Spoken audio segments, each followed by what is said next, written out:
looking at is whether this function will converge, and if so, where. So the problem is the integral of 0 to 1 with the function of x over the square root of 1 minus x. The best way to approach this problem is to do u substitution. And we do u substitution on the bottom half because it helps to account for the top half later on. So we would do 1 minus x, and that would equal u.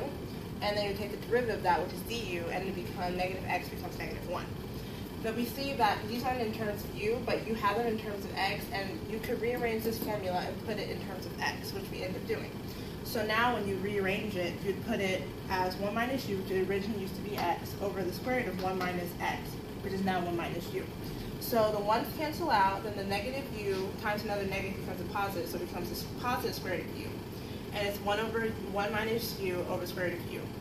Now, since they both have the same denominator, the 1 in the u in the numerator, you can go ahead and split it. So it becomes 1 over the square root of u minus u over the square root of u.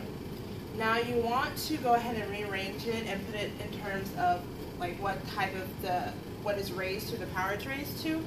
And so the first one, since the square root is on the bottom square, it's typically raised to the 1/2. Since it's on the bottom, you make it negative. So it becomes u minus to the negative 1/2 minus u to the 1/2. And that comes from the fact that this u was multiplied to the u in the numerator, and that's to the 1 power, but that's typically a fraction, so it's really 2 over 2. So you're really going to have u to the power of 2 over 2 times u to the negative 1/2. And since you're multiplying exponents, it ends up adding and comes to the positive 1/2. The reason why I did this transition here is because of the fact that we also need to take into account the derivative, which was negative 1. The negative 1 was originally outside of the integral, but now we're going to incorporate it in because it'll make it easier so you won't forget to put it back in later. So when you do that, you end up having negative u to the negative 1/2 plus u to the 1/2.